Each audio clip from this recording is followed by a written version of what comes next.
السلام علیکم دوستو، کیسے ہو؟ امید ہے آپ سب خیریت سے ہوں گے۔ اللہ آپ لوگوں کو ایسے ہی خوش رکھے۔ میرے محلے میں ایک لڑکا رہتا تھا۔ وہ کینیڈا میں رہائش پذیر تھا۔ اس کی شادی ارینج میرج ہوئی تھی۔ بچپن ساتھ گزارا تھا ہم دونوں نے۔ اس کی ارینج میرج شادی ہو گئی۔ بچپن ساتھ گزارا ہم نے، سو ہم ایک دوسرے کو اچھے سے جانتے تھے۔ اس کی 2 بیٹیاں اور ایک بیٹا ہے۔ مجھے اس کی شادی کے بارے میں بالکل بھی کسی صورت علم نہیں تھا، نہ ہی میں اس کی بیوی کو جانتا تھا۔ 15 سال کے بعد وہ اچانک میرے گھر آیا۔ اس نے آ کر دروازے پر دستک دی۔ سیکیورٹی سے ملنے کے بعد کہنے لگا، فارس سے ملنا ہے۔ رات کے 11 بج رہے تھے۔ وہ مجھے دیکھتے ہی پہچان گیا، لیکن میں اس کو نہ پہچان سکا۔ وہ مجھے دیکھتے ہی پہچان گیا، لیکن میں اسے کسی صورت بھی نہ پہچان سکا۔ خیر، جب کچھ قربت ہوئی، کچھ بات چیت ہوئی، تو پھر اس کو پہچان گیا۔ عرفان صاحب، آپ آج اچانک گلے لگا لیا۔ وہ بالکل بدل چکا تھا۔ سر کے بال جھڑ چکے تھے، گنجا پن آ چکا تھا۔ مجھے دیکھ کر بولا، فارس صاحب، آپ تو بالکل کسی صورت نہیں بدلے ہیں، جیسے 15 سال پہلے تھے ویسے ہی ہو۔ میں مسکرایا، نہیں جناب، ایسی بات نہیں ہے، صرف ظاہری شکل نہیں بدلی، باقی دل، احساس، سوچ، خیالات سب کچھ بدل گیا ہے۔ خیر، چائے منگوائی۔ اس کا لہجہ کچھ دھیما سا ہونے لگا۔ میری آنکھوں میں دیکھ کر بولا، فارس، مجھے گناہ کی معافی مانگنی ہے۔ میں مسکرایا، عرفان صاحب، کیسا گناہ؟ آپ کیا کہہ رہے ہیں؟ عرفان اچھا بھلا جوان مرد تھا۔ چائے کا کپ سائیڈ پہ رکھا۔ فارس، میری شادی ایک بہت پیاری اور پاک دامن لڑکی سے ہوئی تھی۔ ماں باپ نے رشتہ کیا تھا، ابو تو تھے ہی نہیں، امی کو انکار نہیں کر سکتا تھا۔ رشتہ ہوا، شادی ہو گئی۔ وہ بہت اچھی تھی، لیکن ہماری سوچ مختلف تھی۔ میں کینیڈا رہتا تھا، اس لیے شراب پینا میرے لیے کوئی ایک عام سی بات تھی۔ شراب پینا کینیڈا میں کوئی عیب نہیں سمجھا جاتا تھا۔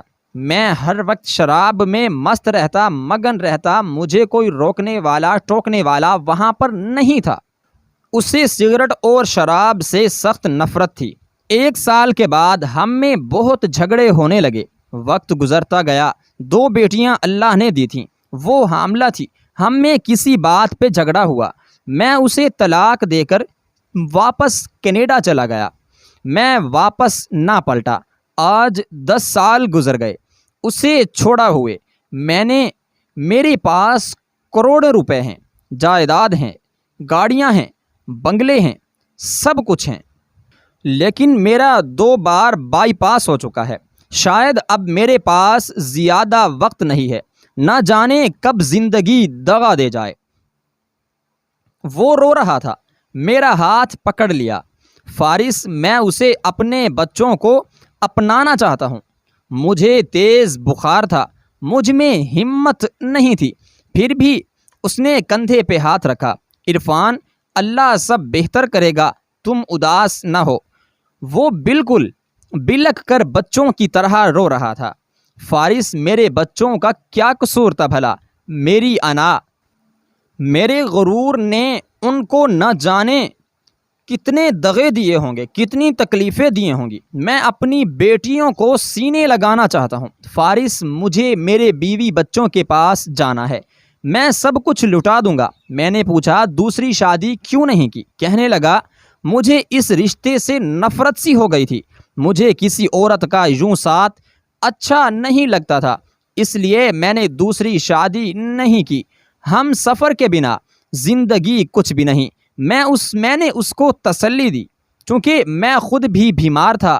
اسے گھر جانے کا کہا، اسے یقین دلایا کل اس کی بیوی کے پاس ضرور جائیں گے۔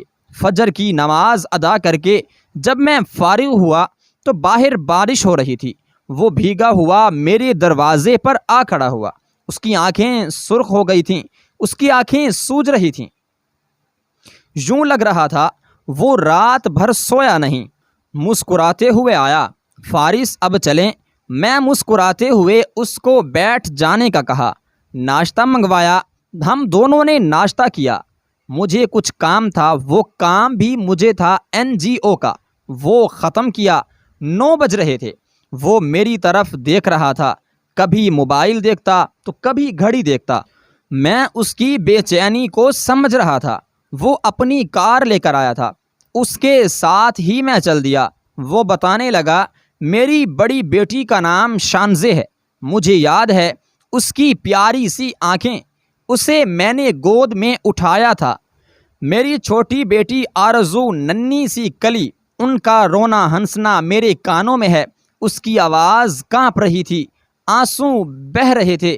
میرے سامنے بار بار ہاتھ جوڑ رہا تھا، فارس مجھے میرے بچوں سے ملوا دینا، میں اپنی بیوی کو منا لوں گا۔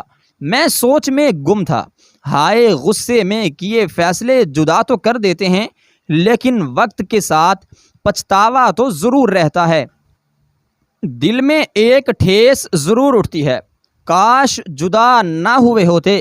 تھوڑا سا جھک جانا ہی کیا خوبصورت عمل ہے۔ ہم ایک گاؤں میں پہنچے۔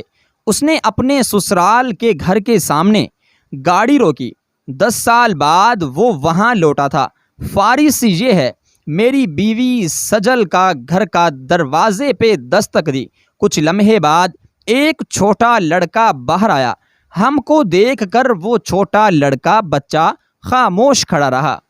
میں نے اس بچے کا نام پوچھا، پھر پوچھا، اپنے بابا کو باہر بھیجو۔ وہ آہستہ سے بولا، پاپا نہیں ہے، ماما ہے۔ دوڑتا ہوا میں گھر میں گیا۔ اتنے میں ایک عورت باہر آئی۔ وہ عرفان کو دیکھتے ہی پہچان گئی تھی۔ تم یہاں؟ وہ عورت عرفان کی بیوی سجل کی بھابھی تھی۔ عرفان رونے لگا، بھابھی سجل کہاں ہے؟ بھابھی غصہ کرنے لگی۔ میں نے سمجھایا، پلیز آپ غصہ نہ کریں۔ خیر، مختصر یہ کہ بھائی بھی آ گئے۔ سجل کو معلوم ہوا کہ ماں باپ مر چکے ہیں۔ سجل کا بوجھ ہم اٹھا نہیں سکتے۔ وہ دوسرے محلے میں کرائے کے گھر میں اکیلی رہتی ہے، وہ بھی اپنے بچوں کے ساتھ۔ ہم وہاں چل دیے۔ وہ کچا سا مکان، لکڑی کا دروازہ، گھر تو برائے نام تھا، دستک کیا دیتے۔ اندر داخل ہوئے۔ گوری چٹی سی بالکل ایک گڑیا، پرانے سے کپڑے پہنے، تکیے کے پاس بیٹھ کر برتن دھو رہی تھی۔ دوسری لڑکی ننگے پاؤں جھاڑو دے رہی تھی۔ عرفان دیکھتے ہی اپنی بیٹیوں کو پہچان گیا۔ آنکھوں میں آنسو تھے۔ زمین پہ بیٹھ کر بلبلانے لگا، رونے لگا۔ وہ اتنی زور سے رو رہا تھا، محلے کے لوگ جمع ہو گئے۔ اپنی بیٹیوں کو اس حالت میں دیکھ کر وہ تڑپ اٹھا تھا۔ میری شانزے میرے سینے سے لگا کر اتنا رویا کہ ہر آنکھ اشکبار ہو گئی۔ وہ بچیاں نہیں جانتی تھیں کہ میں ان کا بابا ہوں۔ وہ ڈر گئی تھیں۔ تو میں نے ان بیٹیوں سے پوچھا کہ ماما کہاں ہے؟ شانزہ آہستہ سے بولی، ماما اسکول گئی ہے، سموسے بیچنے۔ اتنے میں سجل ہاتھ میں کچھ برتن پکڑے آئی، وہ بھی پرانے کپڑے، بری حالت میں، ساتھ چھوٹا بیٹا تھا۔ اس نے جیسے ہی عرفان کو دیکھا، وہ غصے سے چلانے لگی، کیا کرنے آئے ہو یہاں؟ چلے جاؤ یہاں سے۔ اس کی آواز کانپ رہی تھی۔ وہ اپنی بیٹیوں کو پکڑ کر کہنے لگی، میرے گھر سے فوراً نکل جاؤ۔ 10 سال بعد کیا کرنے آئے ہو؟ مر گئے ہو میرے لیے۔ تم اس کی آنکھیں بھیگ گئی تھیں۔ عرفان سجل کے قدموں میں بیٹھ گیا، پاؤں پکڑ لیے۔ سجل، معاف کر دو مجھے، چل میرے ساتھ اپنے گھر۔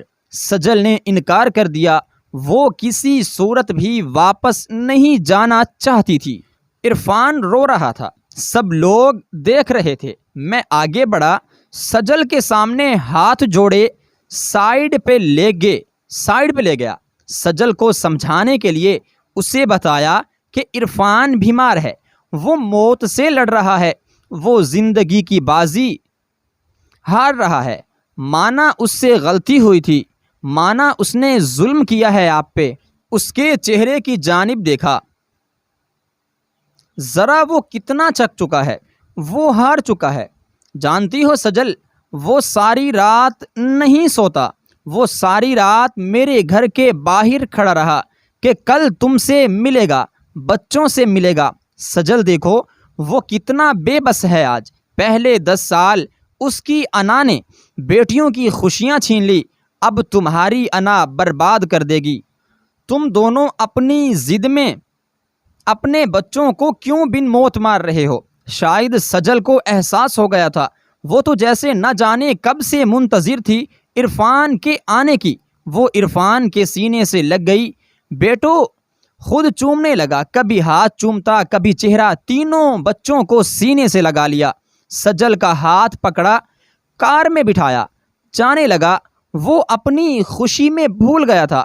فارس بھی ساتھ آیا، میں مسکرا رہا تھا، شکر ہے یا اللہ تم نے ان کو سمجھ عطا کی اور ایک کر دیا۔ کار تھوڑی دور گئی، پھر رکی، واپس آئے۔ عرفان جلدی سے اتر کر آیا، فارس بھائی میں آپ کو بھول گیا تھا۔ میں نے عرفان کے کندھے پہ ہاتھ رکھا، عرفان جاؤ اپنے بیوی بچوں کے ساتھ زندگی گزارو، خوش رہو۔ وہ لاکھوں دعائیں دے رہا تھا، سب بہت خوش تھے۔ بچے بار بار کار کو دیکھ رہے تھے، کبھی بابا کی طرف دیکھتے۔ فارس کی بات سمجھ، میرے معاشرے کے لوگوں میں تم لوگوں کے لیے کھلی کتابیں چھوڑ کر جا رہا ہوں۔ میں چیخ چیخ کر نصیحتیں کر رہا ہوں، میں سچی باتیں آپ کے دل کو صدقہ کر رہا ہوں۔ پلیز فارس کی کہی ہوئی ہر بات کو دل میں بسا لو کہ نہ زندگی سدا ہے، نہ آنا باقی رہے گی۔